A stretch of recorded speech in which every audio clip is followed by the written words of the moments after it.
Start. Okay, good morning everyone. आज हम लोग स्टार्ट कर रहे हैं क्लास 9 सोशल साइंस का revision notes, chapter 1 history, the French revolution.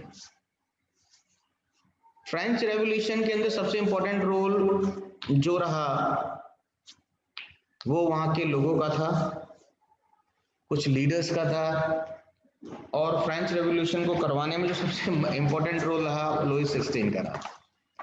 इसके पीछे भी बहुत सारे कारण हैं, जैसे the French society during the late 18th century. इससे हम स्टार्ट करते हैं। इसके अंदर in 1974 Louis 16 a 20 year young from the Bourbon family बोल लीजिए, डेंसिटी बोल लीजिए, ascended the throne of the France. He was welcomed by the empty treasurer. The French was reeling under the tremendous debt which had mounted up 2 billion livres from meeting the expenses increase in the tax was inventable. देखिए, Lewis 16 जब king बना या राजा बना था तब सबसे बड़ी उसके सामने प्रॉब्लम क्या थी कि उसकी जो ट्रेजरी थी यानी उसका जो खजाना था वो बिल्कुल खाली था। अब जब खजाना बिल्कुल खाली होगा और ऊपर से कर्ज होगा तब क्या किया जाए? तो इस कंडीशन में लुईस 16 के दिमाग में एक ही चीज आई थी कि सोसाइटी को हम लोग 3 पार्ट में डिवाइड कर देते हैं और जो थर्ड सोसाइटी होगी उससे हम सारा का सारा टैक्स लेंगे और जो इंक्रीज भी टैक्स किया जाएगा वो भी उन्हीं के लिए किया जाएगा, ना कि किसी और के लिए।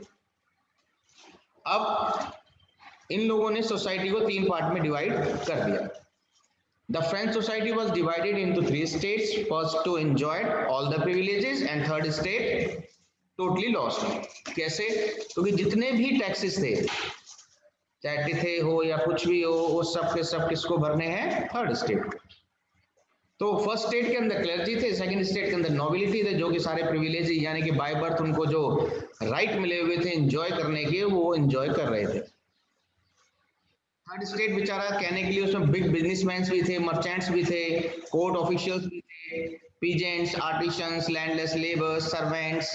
यानी कि आप ये देखो कि एक कंट्री की 30% पॉपुलेशन तो एक तरफ एंजॉय कर रही थी और 70% पॉपुलेशन जो है वो बहुत बुरी तरीके से पिस रही थी under the rule of Louis 16, क्योंकि उसने कुछ इस तरीके के काम कर दिए थे कि सभी लोग उससे बहुत ज्यादा परेशान हो गए थे। अब जो थर्ड स्टेट था, कुछ लोग उसमें थर्ड स्टेट्स के रिच भी थे और कुछ पुअर भी थे। The burden of the financing activity of the state through the taxes was borne by the third state alone. यानी कि जितने भी टैक्सेस थे उन सब का बर्डन जो था खाली थर्ड स्टेट के ऊपर पड़ रहा था। अब थर्ड स्टेट उसके सामने सबसे बड़ी प्रॉब्लम ये थी, ना तो उसकी बात सुनी जाती थी, ना उसके जो वो व्यू देते थे अपने या जो एडवाइस देते थे ना उसको माना जाता था। जो भी व्यू एडवाइस होती थी वो फर्स्ट स्टेट सेकंड स्टेट की होती थी और वही एंजॉय किया करते थे। लुईस 16 भी कुछ नहीं बोला करता था। लुईस 16 के सामने जो भी प्रॉब्लम आती थी वो सारी प्रॉब्लम का सॉल्यूशन थर्ड निकालने के लिए थर्ड स्टेट के ऊपर डाल देता था। जैसे पैसे की प्रॉब्लम आई, अब लुईस 16 भी क्या करे? लुईस 16 के खर्चे इतने थे, राजमहल का खर्चा अलग, सेना का खर्चा अलग, लाइब्रेरी का खर्चा अलग, टैक्स पे अलग, और आपका जितना भी कर्जा लिया है उसको पे करना है वो अलग। फर्स्ट स्टेट सेकंड स्टेट तो देते ही नहीं थे, तो थर्ड स्टेट के ऊपर सारा का सारा बर्डन आ जाता था। अब बात आती है भाई the struggle of survival. The struggle of survival यानी कि जीने के लिए किस तरीके से वो लोग मेहनत करते थे और उसी मेहनत का वो कुछ हिस्सा जो है टैक्स के तौर पर इन लोगों को दिया करते। The population of France grew and so did the demand for grain. The gap between the rich and poor widened that led to subsistence crisis. यानी कि फ्रांस की जो पॉपुलेशन थी, अब उसके सामने जो प्रॉब्लम थी वो खाने पीने की और स्ट्रगल करने की, इन सब चीजों को गैप को कम करने के लिए इन लोगों के बीच में जो लगातार एक गैप था रिच और पुअर का, वो लगातार बढ़ता चला जा रहा था। क्यों? क्योंकि गरीब जो था वो अपना सिर्फ रिच को ही दे रहा था, चाहे वो टैक्स के तौर पर दे रहा था या किसी और तौर पर दे रहा था। तो कुल मिला के उसका जितना भी सामान था, जितनी भी पेमेंट आती थी उसके बाद, उसका वो काफी हिस्सा टैक्स के तौर पर फर्स्ट स्टेट और सेकंड स्टेट को दे दिया करता था। अब आता है सबसिस्टेंस क्राइसिस, अचानक एकदम जो क्राइसिस आए, लाइवलीहुड का सामान मिलना मुश्किल हो गया, लोग बाग गाड़ियां भर भर के लेके जाते थे पैसे को, लेबर को, और तब जाके उनको एक ब्रेड मिलता था। यानी कि उनकी करेंसी की इतनी बुरी हालत हो गई थी कि वर्ल्ड के अंदर उसको कोई पूछने वाला नहीं था। सेम है जो हमने जर्मनी में पढ़ा था। तो अब इसके बाद आता है the growing of the middle class. Middle class का उदय कैसे हुआ, उन लोगों ने किस तरीके से किया, उसमें फिलोसफर्स का क्या रोल था। ठीक है भाई, देखिए किसी ना किसी ग्रुप को, किसी ना किसी सोसाइटी को, या किसी ना किसी रेवोल्यूशन के पीछे कुछ लोगों का हाथ होता है और बाकी लोग सब उसके जो साथ जुड़ते चले जाते हैं। ठीक, आगे हमारा जैसे स्टार्ट होता है ग्रोइंग मिडिल क्लास, इसमें 18th century witnessed the emergency of middle class, which was educated and believed that no group in society should be privileged by birth। यानी कि सोसाइटी के अंदर ऐसा कोई भी ग्रुप नहीं होना चाहिए जो जन्म के साथ ही सारी की सारी फैसिलिटीज को यूज करे और बाकी लोगों को उसका नुकसान हो। So the idea were put forward by the philosophers such as Locke, the English philosopher, and Rousseau, the French philosopher। यानी कि ये दोनों फिलोसफर थे, इन लोगों का इस आइडिया के पीछे बहुत बड़ा रोल था या बहुत बड़ा हाथ था। Then the American Constitution and its guarantee for the individual right was an important example of the political theories of France। देखिए कोई भी कंट्री जो है वो अदर कंट्री से कोई ना कोई अच्छी चीज सीखती है। जैसे हमारी कंट्री जब कॉन्स्टिट्यूशन बना तो उसमें फ्रांस का भी रोल था, रशिया का भी रोल था, ब्रिटेन का भी रोल था। ठीक है, तो इस तरीके से हमारा जो कॉन्स्टिट्यूशन जब बहुत सारी कंट्रियों की चीजों से मिलकर बना है, उसी तरीके से बहुत सारी कंट्रीज के अंदर जो रेवोल्यूशन हुए थे उनके अंदर भी फ्रांस के रेवोल्यूशन का बहुत बड़ा रोल था। अब आगे अगर हम देखें तो इसमें आता है these ideas were discussed intensively in salons and coffee houses and spread among the people through book and newspaper, there were even read aloud. अब इन सारे आइडियाज का डिस्कशन कहाँ हुआ करता था? हेयर सैलून यानी कि नाई की दुकान पर, कॉफी हाउस यानी चाय की शॉप पर, जहां पर लोग बहुत सारे बैठते थे, किताबों को पढ़ते थे और इन आइडियाज को डिस्कस किया करते। तो डिस्कस करने का फायदा ये होता था कि उनकी जो बातें होती थी वो सब में फैलती थी, सर्कुलेट होती थी और लोग इन सुझावों को मानते भी थे। अब इसके बाद हमारा आता है the outbreak of the revolution. Outbreak of the revolution के अंदर हमारा स्टार्ट होता है the French revolution went through the various stages when the Louis XVI became king of France in 1774। He inherited a treasury which was empty. There was growing discontent within the society of the old regime।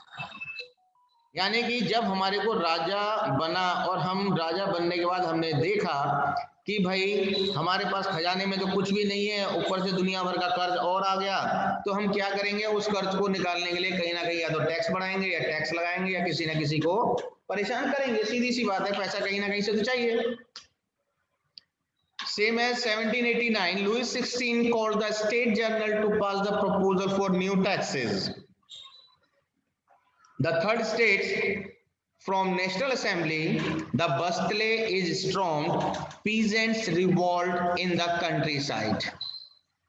जब peasant revolt in the countryside हुआ तो उसका नतीजा बहुत जबरदस्त निकला। 1791, the National Assembly completed the draft of the Constitution। It limited the power of king and guaranteed basic right to all the human beings। French became the constitutional monarchy। देखिए ये जरूरी नहीं है कि कहीं पर कोई रेवोल्यूशन हो और उस रेवोल्यूशन का हमेशा ही पॉजिटिव इफेक्ट हो। फ्रांस के अंदर भी देख लीजिए, नेशनल असेंबली बनी, फिर एक ऐसे बंदे को दी, उसने अपनी डिक्टेटरशिप शुरू कर दी, फिर उसको उसी की जो उसने वेपन बनाया था उसी से मारा गया। देन अगेन नेपोलियन आया, नेपोलियन का भी बाद में यही हाल हुआ, वो भी हारा। तो कुल मिला के डेमोक्रेसी तभी आती है जब वहां पर एक प्रॉपरली ऐसी गवर्नमेंट बने जो कि लोगों की द्वारा चुनी हुई हो और वो according to the constitution work करे, ना कि अपने हिसाब से कॉन्स्टिट्यूशन को चेंज करे। ठीक है, नाउ इसके बाद हमारा आता है 1792-93। देखिए 1792-93 the French abolish the monarchy and become a republic, यानी कि फ्रेंच सोसाइटी के जो लोग थे, जिन लोगों ने रेवोल्यूशन किया था, कॉन्स्टिट्यूशनल असेंबली बनाई थी, उन लोगों ने मोनार्की को बिल्कुल ही अबॉलिश कर दिया, यानी कि मोनार्की सिस्टम को खत्म करके अपने आप को एज अ रिपब्लिक उन्होंने घोषित कर दिया। National assembly was replaced by the convention, king and queen were executed, यानी कि किंग और क्वीन को बाहर का रास्ता दिखा दिया गया और नेशनल असेंबली को एक कन्वेंशन के तौर पर रिप्लेस कर दिया। 1793-94 it is referred as reign of terror. Robespierre आ गया ना, Robespierre followed a policy of self control. He executed all the so called enemies of republic, यानी कि अपने दुश्मनों को राजनीतिक बदला लेने के लिए मारना भी गलत है। आप उनको हराइए, अपने व्यू से हराइए, अपने पॉलिसी से हराइए, अपने काम से हराइए, बट ये पुराने टाइम से चला आ रहा है कि सबसे पहले उनको मारो जो हमारा विरोध करते हैं। तो 1795 Jacobian Republic overthrown a directory rules France. A new convention appointed a 5-man directorate to run the state from 26 October 1795. Then the 1799, the revolution ended with the rise of Napoleon Bonaparte. Timeline, the French Revolution 1770 to 1718, economy, decline, France government in deep debt. 1788-89, bad harvest, high price food rights. 1789 May 5, State General convenes the demand of reform. 1789 July 14, National Assembly form. Bastille stormed on July 14. French Revolution start. 1789 August 4, night of the August 4, end of right of a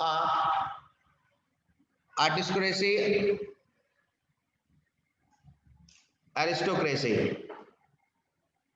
1789 August 26, Declaration of Right of Man. 1719 Civil Constitution of the Clergy, nationalized the church. 1792 the Constitution of 1791 convert absolute monarchy into the constitutional monarchy with the limited power.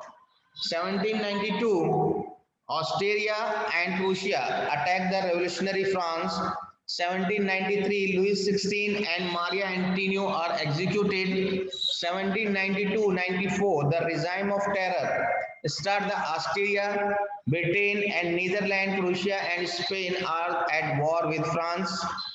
Robespierre Committee of Public Safety replaced become a foreign invaders.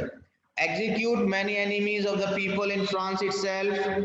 1794 Robespierre is executed in France, the government by directory, a committee of 5 men. 1799 Napoleon Bonaparte became the leader.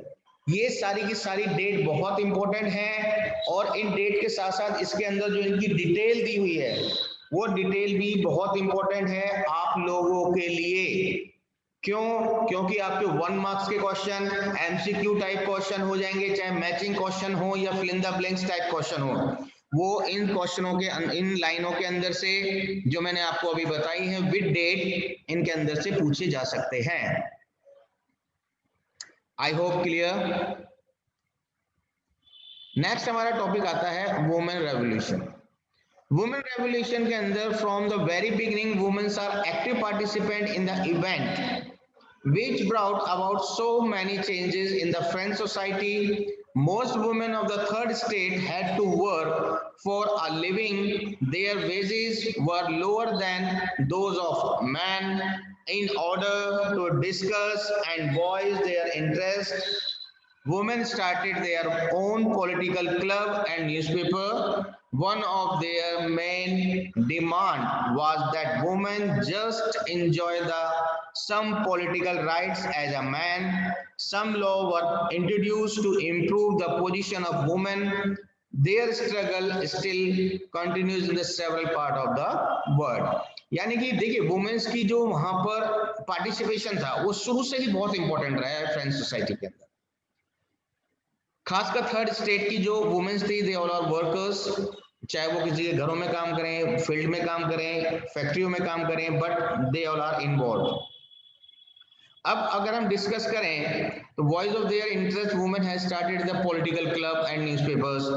Then जब उन लोगों ने अपने rights के लिए demand रखी, political rights के लिए कंपैरेटिवली मैन, तो उन लोगों को दबाने की कोशिश की गई। इसके लिए उन लोगों ने लगातार स्ट्रगल भी किया और उनका ये स्ट्रगल ऑल ओवर वर्ल्ड के अंदर फेमस भी हुआ, उनको राइट्स भी मिले और उस दिन को हम वुमेन राइट के नाम से भी जानते हैं। It was finally 1946 the women in France won the right to vote. अब इसके बाद आता है आपका स्लेवरी। स्लेवरी के अंदर क्या है? Abolition of slavery. There was the triangular slavery trade between the Europe, Africa and America. Then in the 18th century there was a little criticism of slavery in France.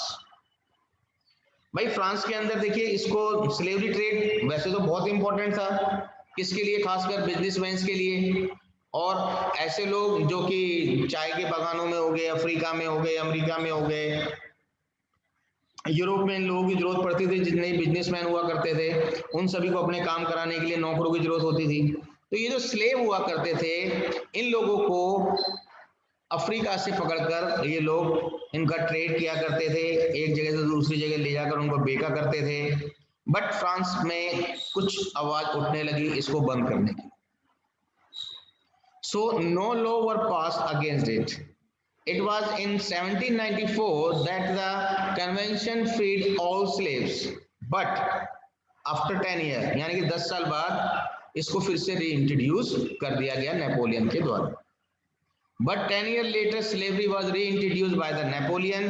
It was finally in 1848, यानी कि 1848 के अंदर slavery trade को पूरी तरीके से abolish कर दिया फ्रेंच कॉलोनी। ठीक है भाई, यहां तक तो हमारा हो जाता है abolition of slavery.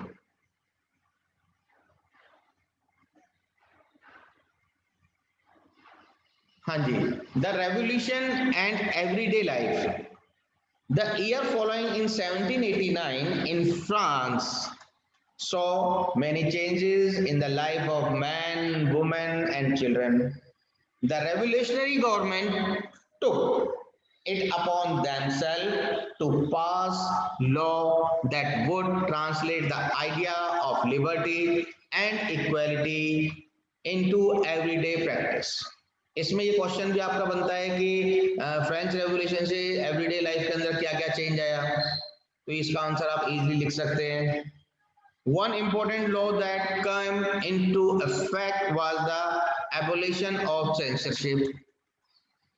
Then the idea of liberty and democratic right were the most important legacy of the France Revolution. These spread from France to the rest of Europe during the 19th century. तो इस तरीके से revolution के जो impact थे, जो effect थे, वो एवरीडे लाइफ में मैन एंड वुमेन, आप दोनों ही तरीके से इसको लिख सकते हो। अब हमारे नेपोलियन बोनापार्टे जी आ जाते हैं। In 1804 Napoleon crown himself the emperor of France. उसने अपने आप को स्वयं ही खुद ही नेपाल बोल रहा हूं, फ्रांस का राजा घोषित कर दिया। He set up of conquered neighboring European countries, disposing dynasty and creating the kingdom where he placed a member of his family. यानी उसने भी अपने आसपास के क्षेत्रों को, एरिया को जीतना शुरू कर दिया और अपने किंगडम में मिलाना शुरू कर दिया, अपनी फैमिली के मेंबर बनाना शुरू कर दिया। He saw his rule as a modernizer of Europe. वो अपने आप को यूरोप का एक मॉडर्नाइजर के तौर पर देखने लगा। He introduced many reforms which had long lasting effect on Europe. बहुत सारे रिफॉर्म्स उसने लगाए जो कि हो सकता था यूरोप को बहुत आगे जाकर फायदा देते। He was finally defeated. आखिरकार वो लास्ट में बैटल ऑफ वाटरलू हार गया और वहीं से नेपोलियन बोनापार्टे 1815 के बाद उसका जो पार्ट था वो खत्म हो गया। और यहाँ पर भी हमारा जो चैप्टर था उसका रिवीजन, जो मेन पॉइंट्स थे वो सारे खत्म हो जाते हैं। इसके बाद हम अपनी रिकॉर्डिंग को स्टॉप करते हैं।